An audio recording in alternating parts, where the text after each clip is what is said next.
Welcome back to Conversations That Count. I'm your host, Jeihan, and today I'm joined by Tori, a manifestation coach and the creator of the Dreamer Framework. In this episode, we dive into the truth about manifestation, the frequency you live in, and how your identity and nervous system shapes the reality you create. We explore subconscious patterns, emotional safety, intuition, and what it really means to become the match for the life you're calling in. If you've ever felt stuck, sensed a bigger version of yourself trying to come through, or wanted to understand manifestation on a deeper, more grounded level, this conversation is for you. Let's dive in. What is manifestation and what's the science behind manifestation? Okay.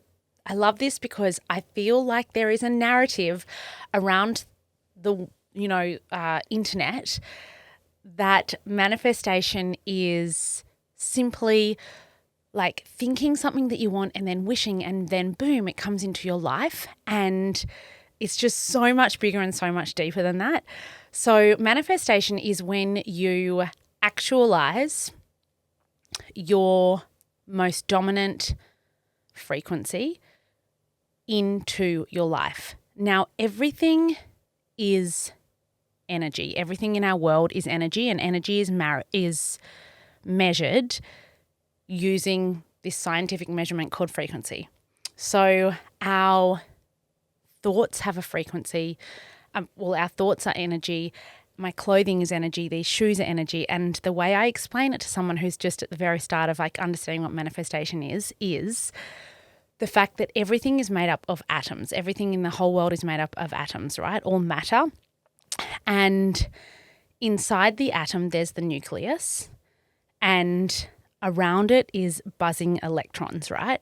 Now, we in like year 7 science were taught that an atom looked like a bit like Saturn, like the planet, where there's a dot in the middle and there's these rings and the electrons are floating around the rings. But in actual fact, what it is the nucleus is in the middle and the electrons are everything.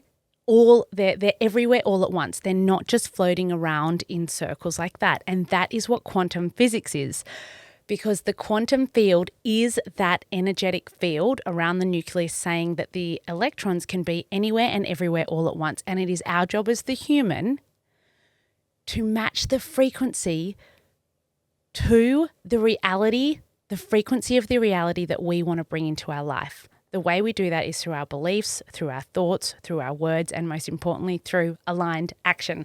People think that they can just wish things and think things into reality, but we are on the human plane.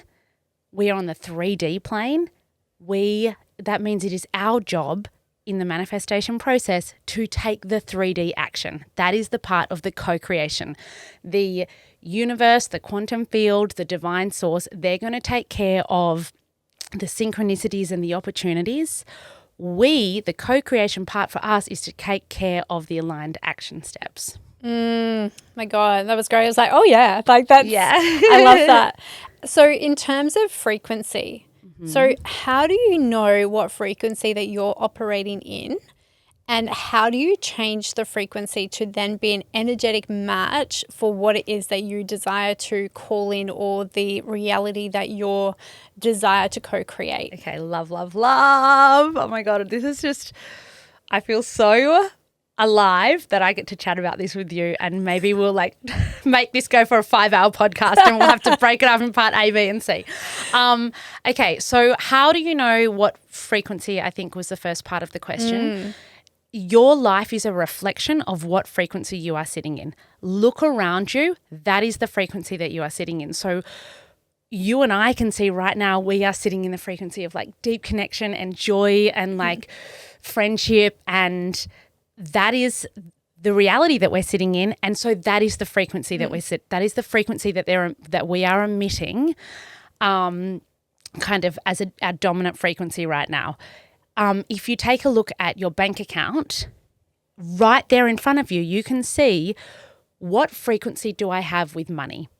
Okay, is the frequency that I have with money overflow? Is my bank account in overflow? It's literally a mirror, a reflection.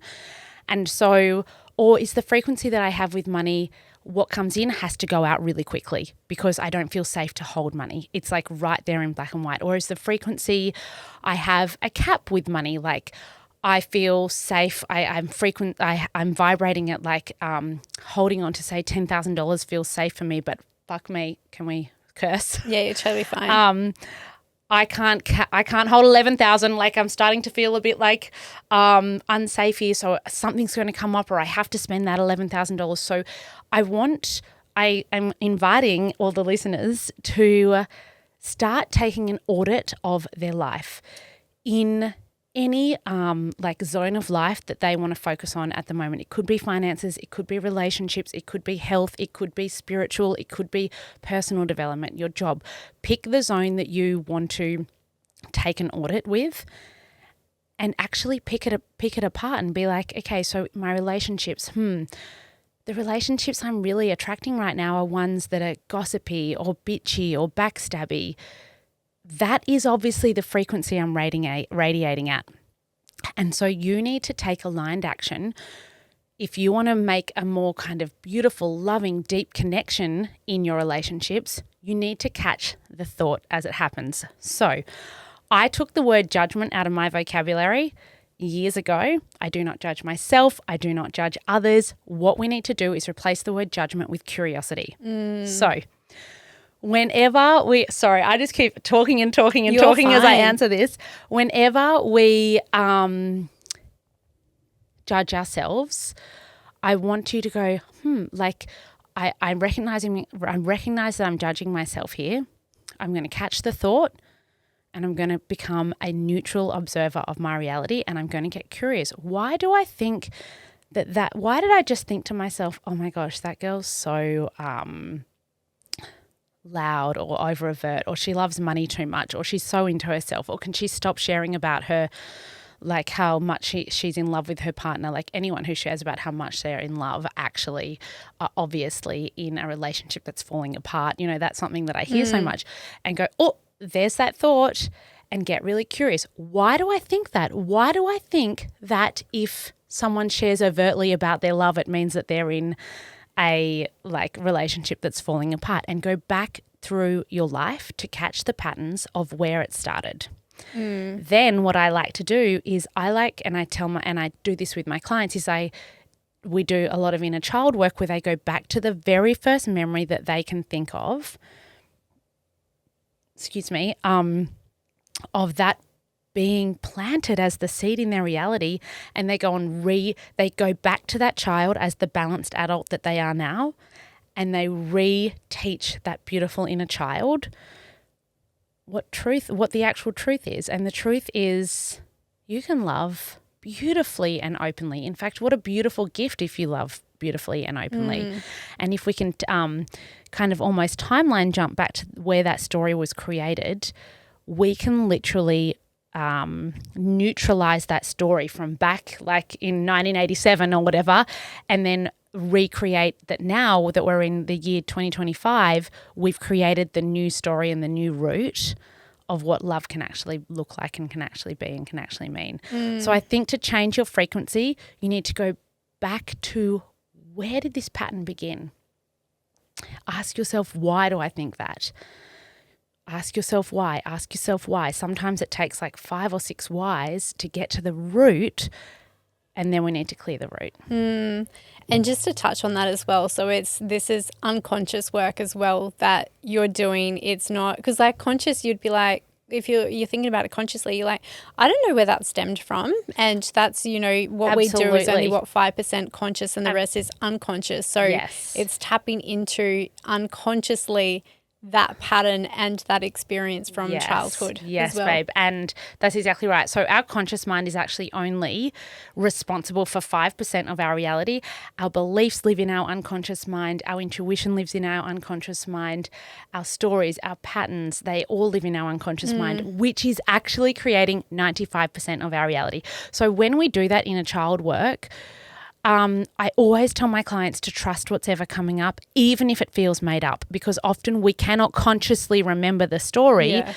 And in truth, the actual truth of the matter is the detail of the story doesn't necessarily matter anyway, because our subconscious mind or unconscious mind thinks in symbols and images and like thoughts, which means we don't need to know that I was sitting at the brown table and it was made of wood. We don't need the detail. We need the emotion. Yeah.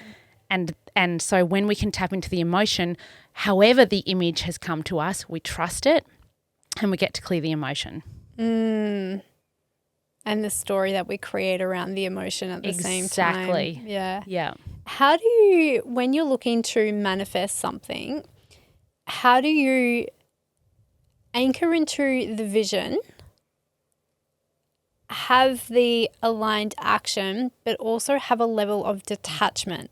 Okay. Do you want me to? I have a process that I take my clients through, and I think it will just be so good for the listeners, you beautiful people who are listening here today, to hear this process. Quickly grab a pen and paper so you can write it down, because it's going to answer all of those questions. Perfect.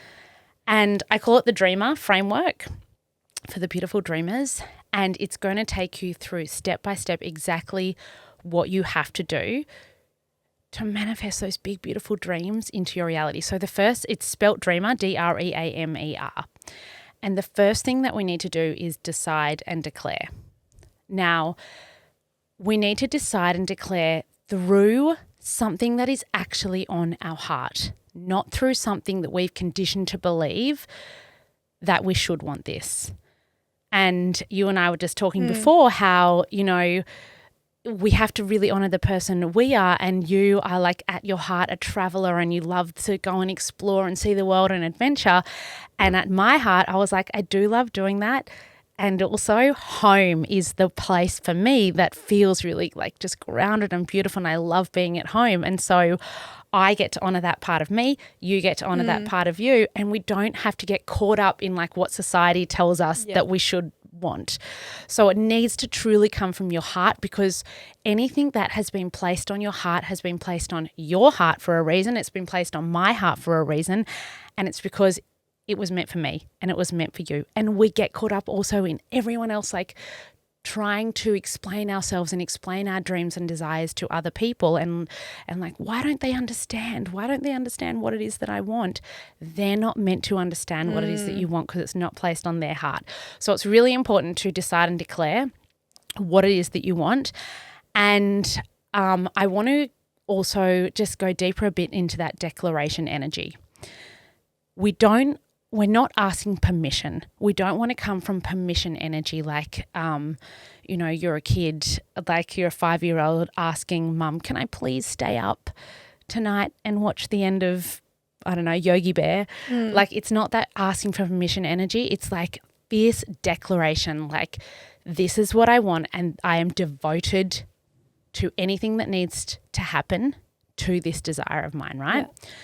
So and this is one of the most important parts, and this is the part that I feel is really missed when we just do surface level manifestation, wishing, crossing our fingers, right? And that is R for recognize how it feels in your body and reprogram your system. So recognize and reprogram. So a really good example of that is talking about like winning the lotto, say, because that's a really tangible one that people can often kind of relate to. Like, I really want to win the lotto order. Yeah, they can imagine it. So often people have this kind of a dream of like, if I just win the lotto, all my problems will go away. And then they don't go deeper. So we need to go deeper and recognize how it truly feels in our body. If you were to win $20 million tomorrow, how does that truly feel? Because maybe on the surface level it feels exciting and adventurous. Let's go deeper. Scratch away that top layer for a sec and think, oh, okay, but if I had $20 million, maybe people would say, well, you don't deserve it because you won it. Or maybe who would I even share it with? Would I have to share it? Do I share it only with family? Do I share it with my friends? But if I did share it with friends, which friends would I share it with and which friends wouldn't I share it with? And then maybe I'd become unrelatable, so I'd lose all my friends. And so those are the deeper layers of where money actually sits in your system. So go deep and decide, actually, I've just realized $20 million doesn't feel safe in my system. let's go into the subconscious mind like we were just discussing and really unpack the millions of money stories that people have about what doesn't feel safe in your system, and we need to reprogram those. So a story that I had about money was that I had to work really hard and in like a noble profession to deserve the money that I was making, right? And when I say work really hard, I literally meant like trade time for money, for dollars, and like clock on, clock off, work hard while I was there, like hardly breathe while I'm at work. And I, was raised in this beautiful, beautiful family, very loved, and my parents were GPs, they were doctors. And so they never said to me, you must work hard for money or anything like that, but it was just reflected to me. And as a child, we are absorbing everything and it's going straight into our subconscious mind. And so I created this belief of, okay, I need this noble profession of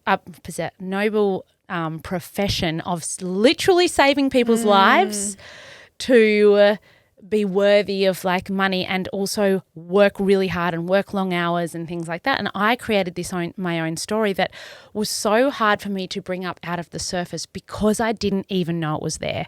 And this is the problem. A lot of people don't know what their subconscious stories are, and that's why we need to do the work and ask ourselves some really deep questions to uncover these unconscious beliefs so that we can neutralize them and clear them. Now, how do we even get to these kind of stories and these patterns? Well, personally, I think it's a really valuable tool to work with like a mentor or a coach to help you uncover them. However, I completely understand that some people aren't there yet, and I teach about my 3 S's, which is stillness, silence, and solitude. And if you can find those 3 S's as much as possible, stillness, silence, and solitude, you are going to access your intuition, you're going to access your inner dialogue. And like you and I were talking about fight or flight a while ago before we pressed record, when we're in fight or flight, we cannot access those deeper parts of our subconscious. So it's really important to find those 3 S's so that we can start to bring those deep subconscious beliefs that we don't even know are there, that are running 95% of our reality, so that we can bring them up, reframe the story, go back to our inner child when those stories were created, and given a new lens. Just on that as well, like for listeners that are doing the 3 S's and they go, oh my God, I can't sit in silence for however long, couple of minutes per day. That's also telling you something that is happening from inner child as well, and what happened back then. Because like if you don't feel safe in the silence, or if you're avoiding the silence, or if you don't like to be alone, that's also a message. Yep. And lean into that curiosity to work out, okay, what is it that you're feeling unsafe about sitting in the silence? Yes. Why don't you feel safe in doing that? So that's also another piece as well. It's yes, you can do it, but if you've got resistance, why do you have resistance? Absolutely. And that was me in the fact I couldn't sit in silence because I just had monkey chatter, monkey mind. And I remember first being told to journal, and I was like, but tell me how to journal. Like, give me the ABC. What do I actually do? And people would just say, just sit and write whatever comes to mind. Anyway, so I was like, okay, I'll write whatever comes to mind. And I want to share this with your listeners in case you guys listening today are where I was, which is I would open a journal and I would literally empty the thoughts in my mind into the journal, which looked something like this. What should I cook for dinner tonight? Maybe spaghetti bolognese. Ugh, we don't have any mince. I'm going to have to drive to Coles and get mince. Bloody Fergus probably won't even eat it anyway. How am I going to sneak veggies into his blah, blah, blah? And it would go on like this monkey chatter, because I'm a mum of 3 boys, right? And a monkey chatter of just that, literally the mental load. And I would vomit the mental load onto my page.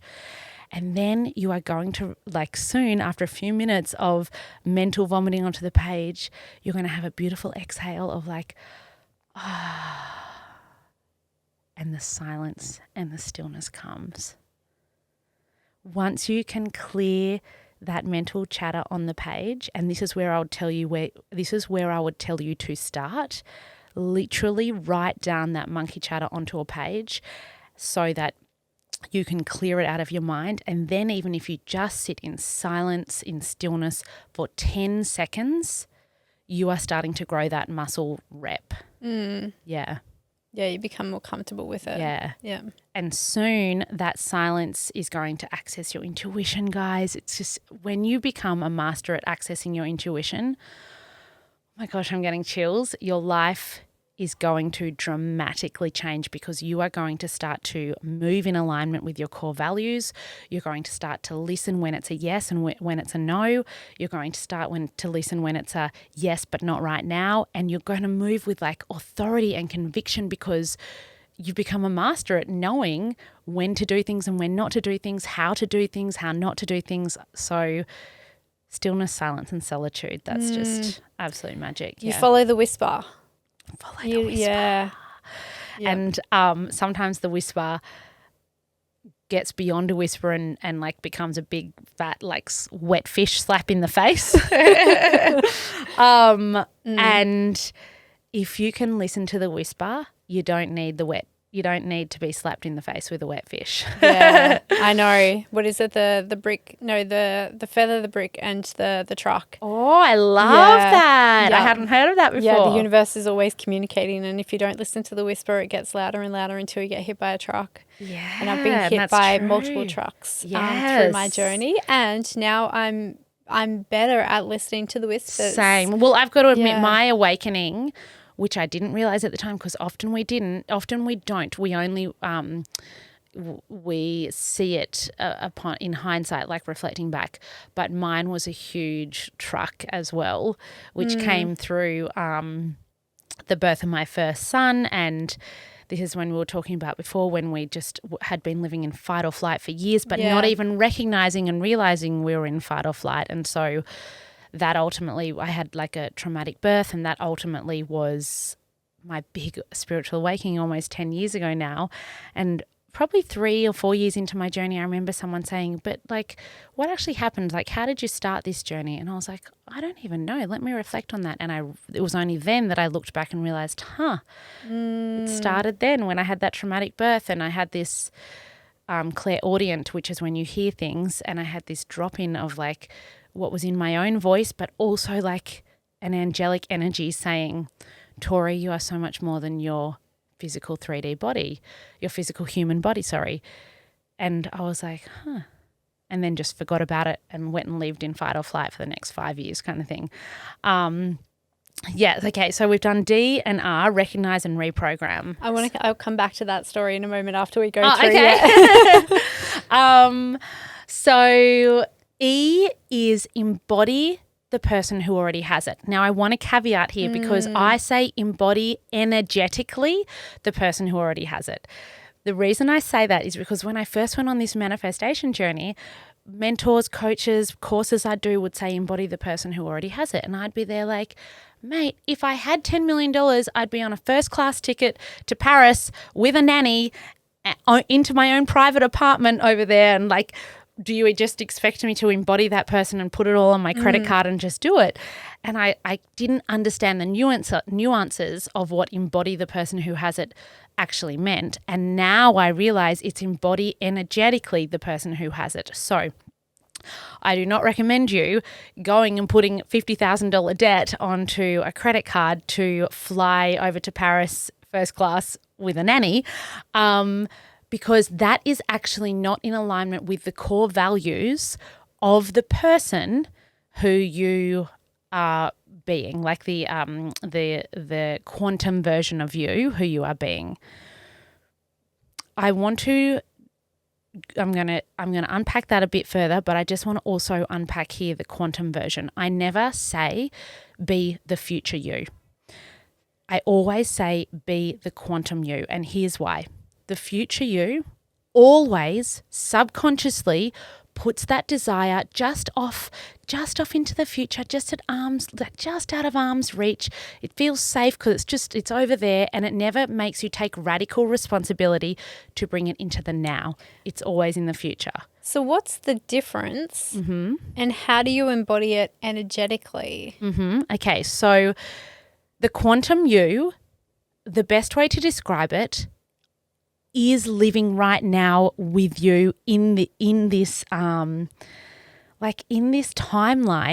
It's just all layered in like another dimension is how I would best describe it. Future you is saying that it's in this timeline, it's in this 3D reality, but it's in the future. And so it's always putting it off in the future. Quantum you is actually in the now. She's right beside us right now. She's within me. She's part of you. She's part of you. So when I connect with quantum me, I know that I need to take radical responsibility to do the thing now, or to act on her now, or embody her energetically now, step into the frequency of who I want to be, like, and do it now. So how do I do that? How do I like create the energy of that person who kind of has $20 million and is flying to Paris? Well, firstly, you connect with her core values, which is very much most likely what your core values are right now, because the big facade is that you think you're going to be a different person when you're the $20 million owner. But if you're being true to who you are right now, then you're still going to be her when you have $20 million as well. So what can you do in your life right now to actually really deeply tap into your core values so that you can start filling your bucket from alignment, feeling overflow from alignment, and smile and like she's happy and she's step into the energy of play. Like I always say that how good is the energy of play? I have this mantra that I live by, bliss not burden, and we need to live our life through bliss not burden. I have another framework for that too if we have enough time on the podcast. But we want to step into her energetically. So emotionally, how is she feeling? How is she viewing the world? What lens is she viewing people? Tell you what she doesn't do. She doesn't judge. So take judgment out of your vocabulary and replace it with curiosity. Then create little hacks in your life that do step you into that frequency of overflow and abundance. So little like 3D tangible things that I do in my life to really elevate kind of my reality are things that for example, I sleep in beautiful sheets. I sleep in flax linen sheets. And I joke about this that I was trying to claim it on my tax bill and my accountant was like, you can't claim sheets. And I was like, excuse me, that's where my business meetings happen with my guides every single night. So it's the best beautiful, if you can make your bedroom a sanctuary, I highly, highly recommend just get a beautiful candle or if you're not into candles, like make sure your lighting is beautiful and have a book that really elevates how you're feeling on your bedside table and fresh flowers that you can literally just pick from your garden or go for a walk down the street and pick fresh wildflowers. Like if you don't currently want to spend, say, $20 a week on flowers, there's so many hacks that you can do. I always drink out of glass. I often, and this might not be your thing, but I drink sparkling water rather than still water. I often, I will like elevate kind of even a drink with garnishes and things like that. Like there are so many simple things you can do in your life to step into the frequency of beauty and play and overflow without booking a first class ticket to Paris. So I really recommend doing those little hacks in your life to step into her energetically. And I can't stress this enough, live from your core values. So my core values is one of my top 3 core values is connection.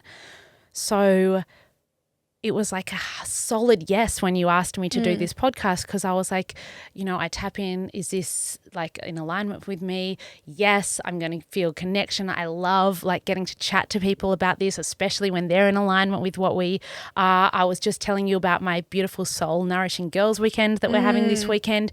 Again, connection. So I know that the $20 million version of me flying to Paris is still anchored in connection. Yeah. And so when you really overflow your core values bucket now, you're actually stepping into the energy of that quantum you who has it. How do you know? So it's all energetics and it's all frequency. So when you're in the desire of that person, her in Paris on the first class, and that sounds wonderful, how do you know when there are unconscious things that are coming up out of fear or doubt that then block that desire? Like I know that we said around inner child work, and sometimes you don't know that it's there. So how do you know when those little things pop up or are deep rooted that then step in that wire for that step in the way of the desire of you getting the thing? So I want you to kind of give me an example. So are you saying how do you know that $20 million Tori? Yeah. How do you know what is stopping me from? Yeah. So that's your, let's say, your goal or who you would like to become is the version of you that is able to obtain that. And then you're in the frequency of that every day by doing those high vibe activities and being in the, you know, the, I guess, operating at a higher frequency. So then you're at that match. How do you know that there's something underneath that that's really stepping in the way of you getting that, whether it's a fear or whether it's a self-doubt that's creeping in? Because sometimes you might not know that. You could be like, I'm going to win that lotto or I'm going to live there. I can visualize it. I can see it. And you feel it in your body. How do you know when there's like something else underneath the surface that's stopping you from achieving that? I would say it's becoming a really curious detective of your everyday life. We are not in charge of the how. So if I want $20 million to fly to Paris, I actually am not in charge of whether it comes through a beautiful aligned business idea or whether it comes through winning the lotto or whether it comes through any other way that it comes to me.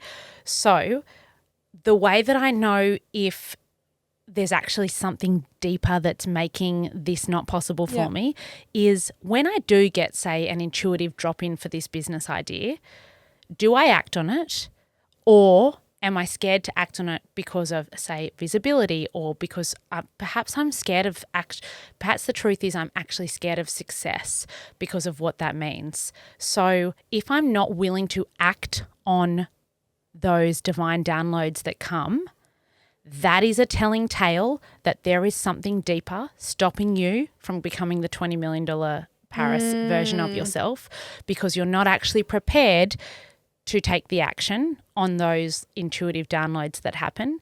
So again, we don't judge if we don't want to take action, but we just get curious. Why am I scared to actually take action on this business that's now been floating around my mind for 2 whole years, but I haven't actually done anything really tangible to like activate it and bring it into our real world. So what I would say is the way that we know if something is actually underlying and stopping us from becoming the $20 million Paris version of us is, are you acting in a way that is going to get you there, or are you only ever putting all of your bucket into winning the lotto? Because if you're putting your bucket into winning the lotto, it means lovingly that you don't actually believe in yourself because the winning the lotto story actually has this kind of, even though it feels exciting, it has this underlying story of if I think the only way I can do that is to win the lotto, it means that I actually don't believe in my own self, my own power, my own truth, my own activation to get there. And so if anyone listening is like, the only way I could do that is to win the lotto, know that there is deeper stories within you that's stopping you from creating that life that you desire. Yeah, that makes sense. Yeah.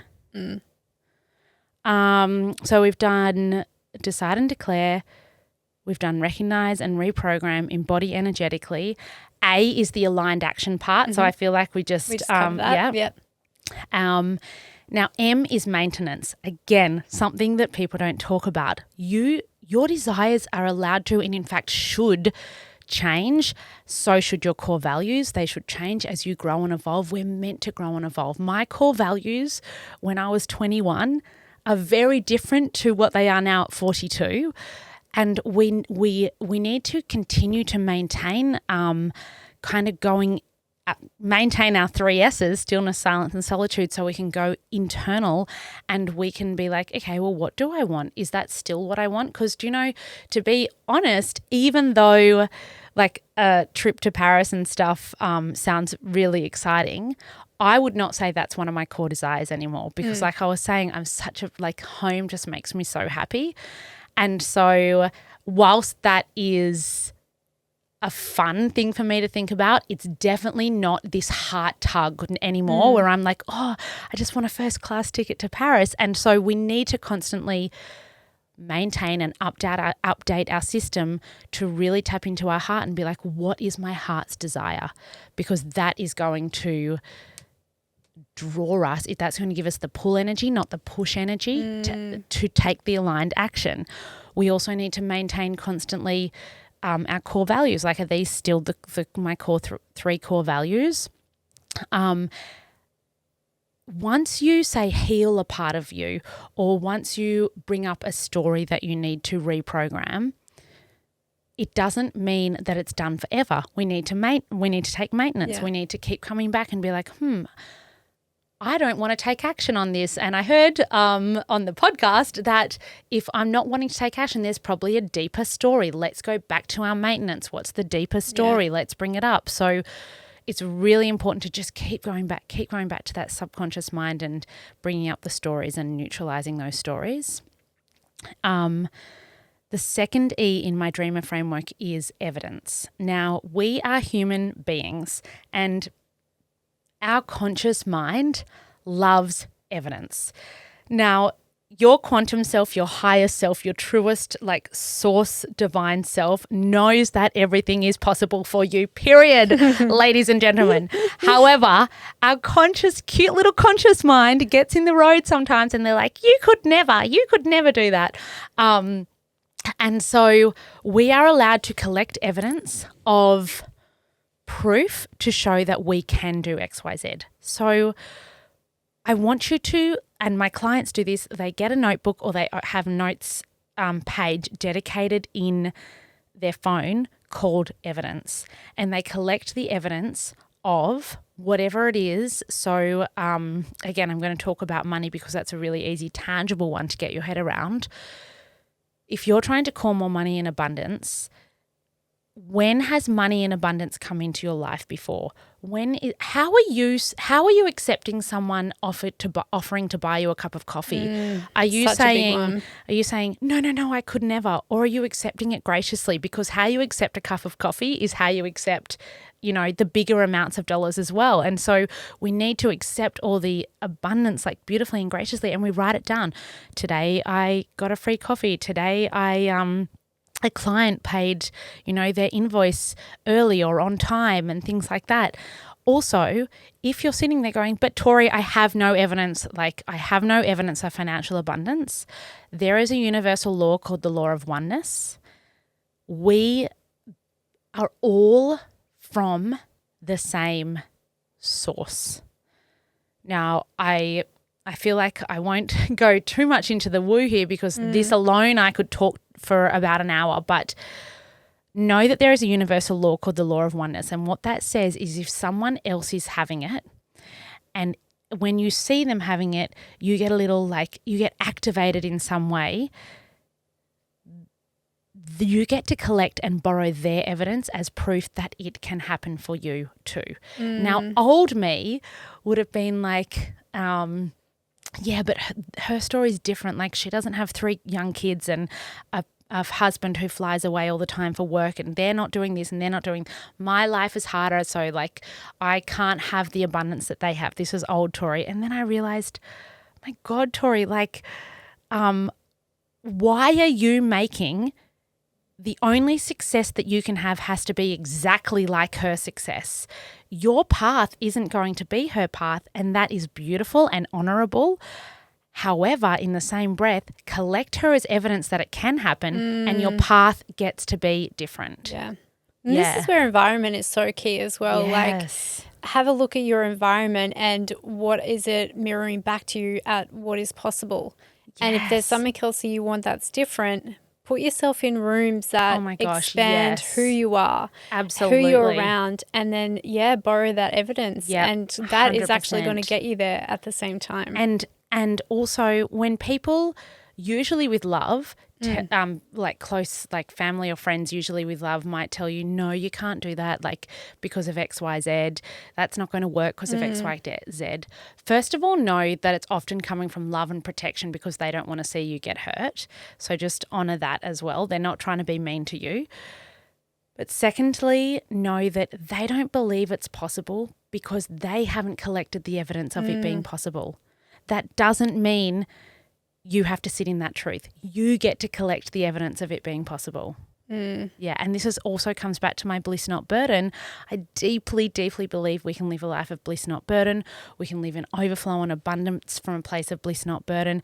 And so many people will say like, yeah, but Tori, no, you can't, because what about this and what about this, what about this? And I'll take them through my bliss framework and they're like, okay, I can see how that reframe is really powerful, because so many people feel like they have to, again, like my old belief, work really hard, clock on and like do 12-hour days to like earn good money and things like that. And really we can do it from a place of bliss. Okay. So the last R in Dreamer is release. Now, this is what we talked about. It's like a full circle moment to the start.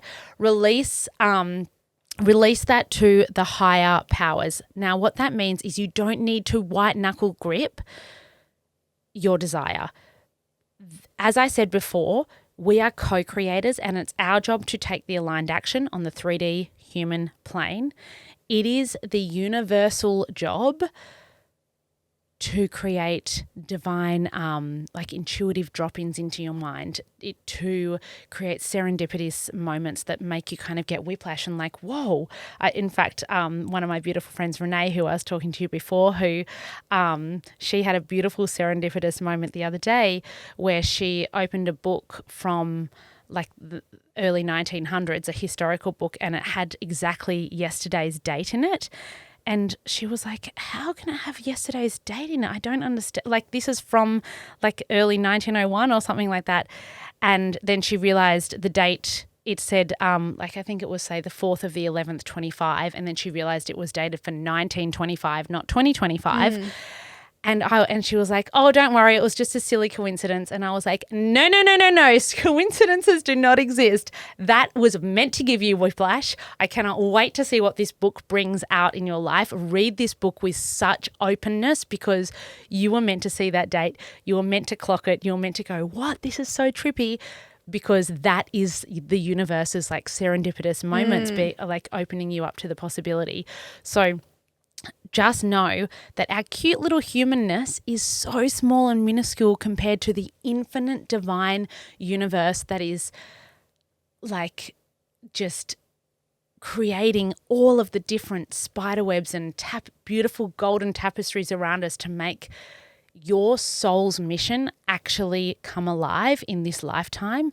And so it almost feels beautiful. Like, imagine the difference between holding your breath for 80 years compared to a big, beautiful exhale, knowing that you're being carried for 80 years. Like, the difference in that energetically for a lifetime is just immeasurable. You've just given us a masterclass in manifestation, haven't you? DREAMER. That was great. Yeah. You touched on this a couple of times going through that particular framework, and it's the frequency of the being and the action. What's the balance of both?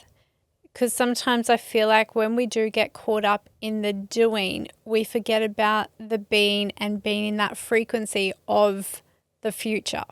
Not the future, the quantum you. The quantum you. Thanks for that. Yeah, that clarification. Yeah. So what's the balance? Because like, as you said, like, the past version of you had the belief that money was in exchange for time. And I feel like that's a really great one to go with.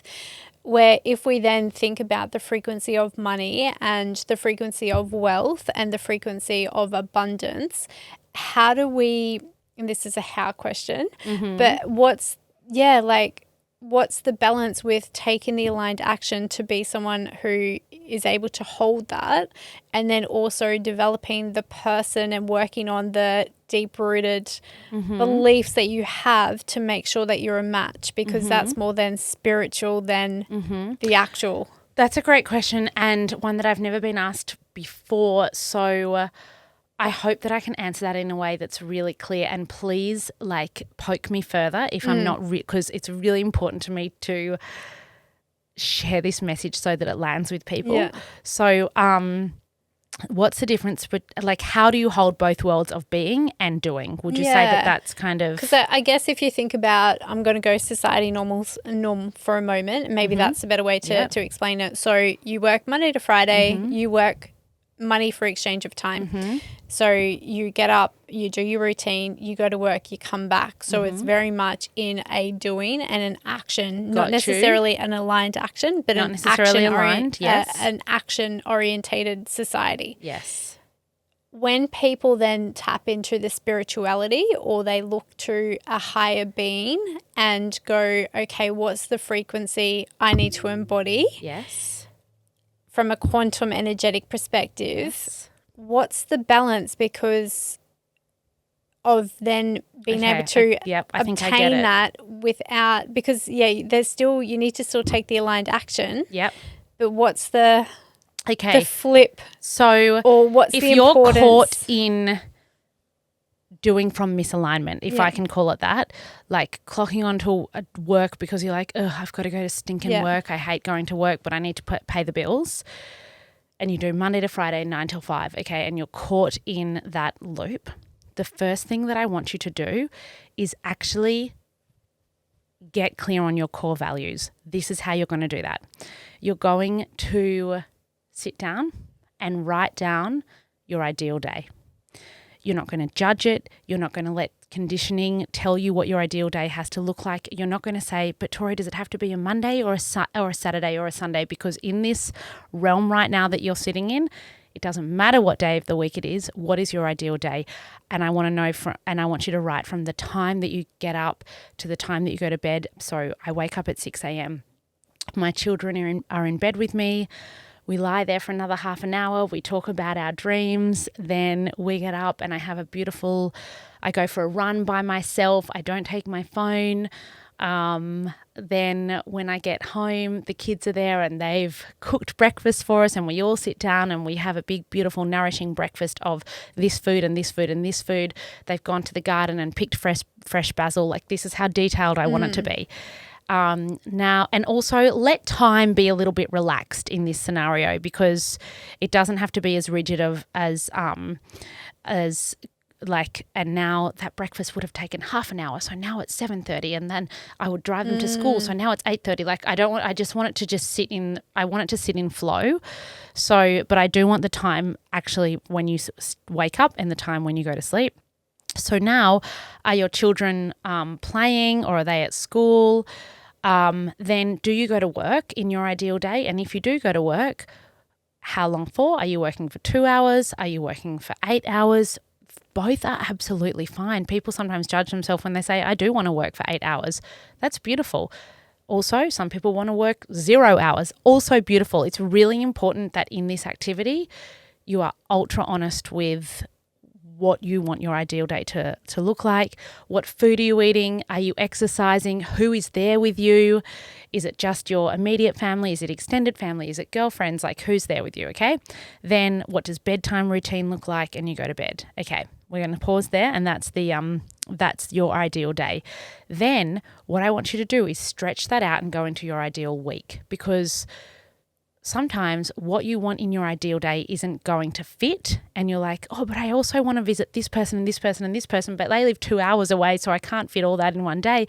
Well, what do you want to stretch that didn't fit into your day that you want to fit into your week? What do you want to stretch into a month, your ideal month?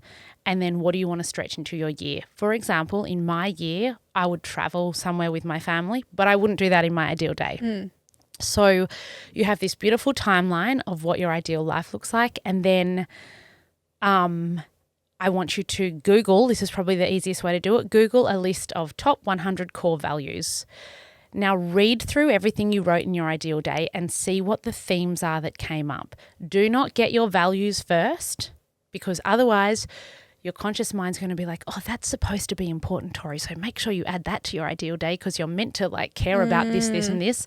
So do not cloud your judgment by getting the list of values first. First do the activity, then do the list, then get the list, and then highlight the list, the values that showed up the most, and pick the top 3. I don't want you to pick 5 or 8 or 10 because then we get lost in, like with too many lighthouses, the ship gets lost in the route, right? You want 3 lighthouses. Okay, so now you know what your core values are. So connection, freedom, integrity are my top 3 core values.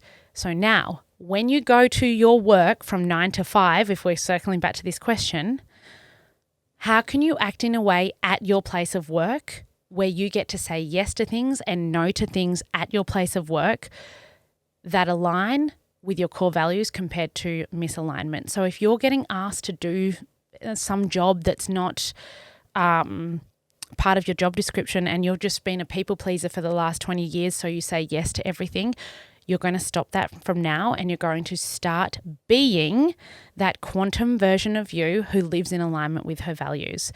But first you need to get clear on what your values are. Then what's going to start to happen is you're going to realize, oh, I've planted the seed. Now I'm going to nurture the seed and I'm going to water the seed. And in this 9 to 5 job, you're either going to see, this is so misaligned, my heart is dying, I need to find a different job. Or you are going to be so passionate about creating something on the side that is aligned that you're going to start, say, creating a side hustle, and then that's going to end up being your main source of income, and you're going to start cutting back to part-time, and then to like no time in your 9 to 5 and all the time in your heart-led venture. But I really would say to start there, to step into your being of your quantum self, you need to know what your core values are, and you need to start taking the action even in your 9 to 5 in alignment with those core values. Yeah. Coming back to your story and how you ended up being manifestation. So you mentioned about the birth of your first child. Was that really like the pivotal moment for you to actually realize that you were consciously co-creating your reality?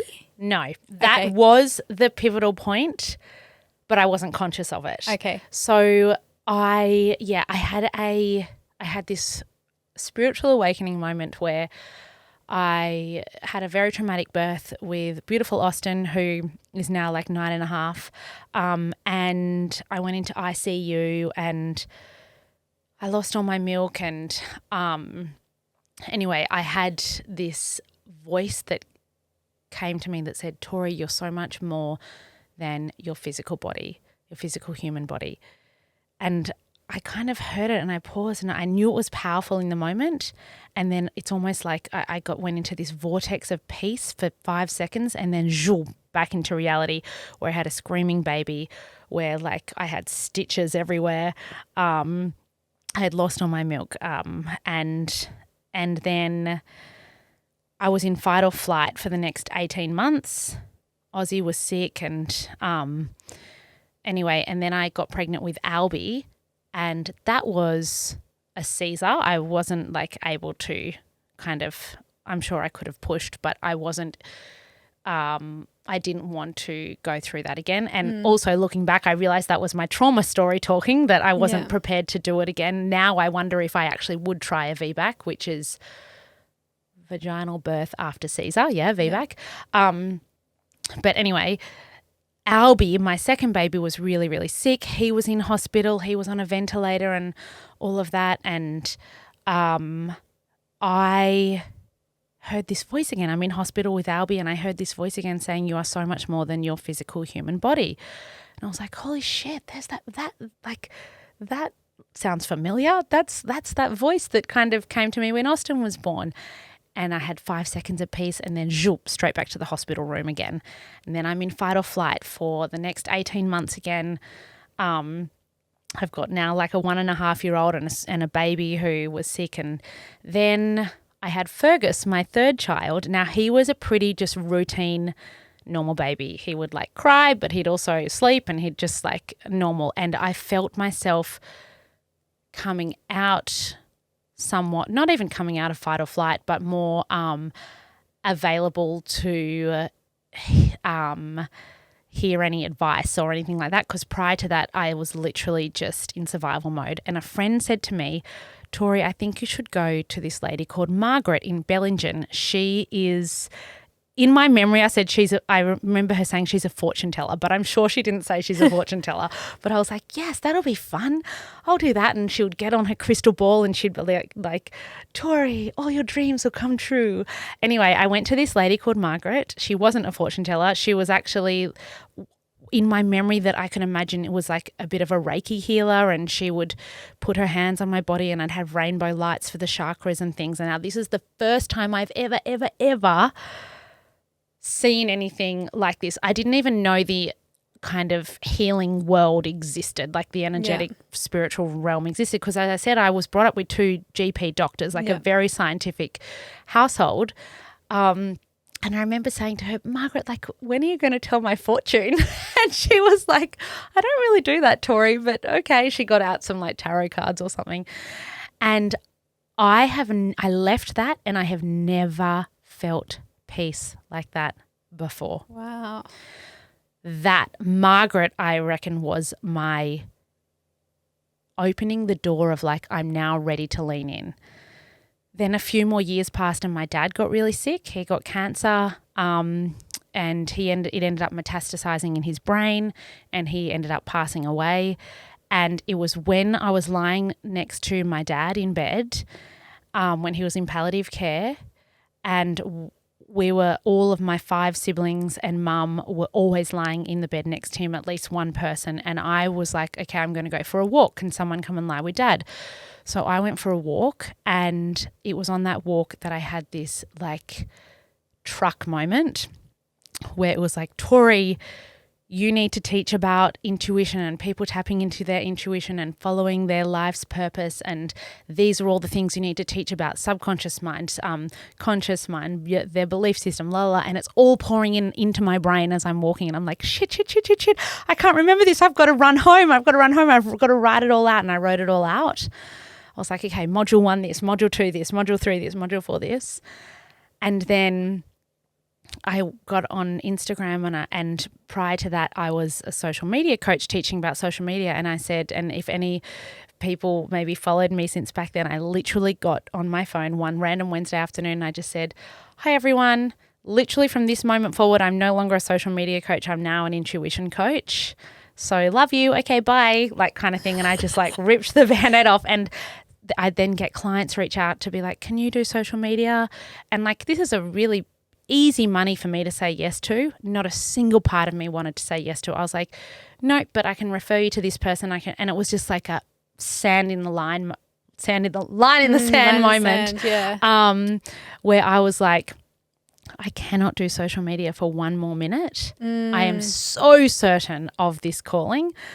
And then I reflected back and I was like, when did this intuitive kind of insightfulness start? And then I realized, it started with that clairaudience when I got that voice in the hospital room when Austin was first born telling me, Tori, you are so much more than your physical body. And then again with Albie, and then again with Margaret. Now, after Margaret, I then went on this huge journey of like coaches and courses and programs, and I went deep into learning a lot of it, because before that it was more like happening naturally, but I actually wanted to put words around it so I could actually teach it myself. Yeah. Wow. It's such a beautiful journey and realization. And as you were talking about your dad, like it's not too dissimilar story with my mum and having everyone around. And I think sometimes when like that, going through that experience as well, it opens you up on a different level, that you then have more drop-ins and changes the perspective 100%. and you see things from a different lens as well. 100%. And it makes you kind of pivot as well. Like I feel like the death and rebirth of yourself at the same time. Yes, absolutely. Like, you know, yeah, as my dad passed away, I feel like one of his parting gifts was a rebirth of me. And he lives on through me, let me freaking tell you. A lot of things that I say and a lot of things that come to me are from him. Always. And I'm just the human like conduit who says it out loud. Yeah, so great. I feel like I could talk to you for such a long time. And you've given so much value to the listeners as well, especially if manifestation is new into their world, that they can sit down and actually put into action as well and start to think about what do they want their reality to be and how can I co-create that reality to bring it into the now as well. So I feel like you've given a lot of value. Is there anything else that you were hoping that we would touch on today that we haven't touched on? I do just want to remind everyone listening that the frequency of unconditional love is the highest vibration frequency. And when you step into that frequency, magic is going to occur. And a few times you've asked me, you know, like, how do you embody that person who has like these desires? And I know I've kind of mentioned my bliss framework a bit, but I won't go into that because that'll be another whole long hour of me explaining the bliss framework. Maybe we'll catch up again. But I do want to say the bliss framework is ultimately anchored in unconditional love. When we can step into unconditional love, we step into the 5D frequency, which is also what I call the phase 4 level of living. And that is when we become one with source. So I want you to give yourself the gift of unconditional love to yourself. Give yourself the gift of unconditional love in the way you view others. I believe that humans inherently are actually beautiful, loving people. And so many people are getting caught up in a story that the world's a horrible place and everything's like turning to shit. And if I can just reframe that gently for you, and I want you to know that in reality, in truth, whilst there are some horrible things happening in the world, because I don't want to take away from that, I believe that inherently humans are love in a human form. And if you can live your life from a place of unconditional love, magic is going to happen. So beautifully put. Yeah. Thank you so much for your time and sharing your gift and your wisdom and your passion. I think that came out in the conversation as well. So I appreciate your time.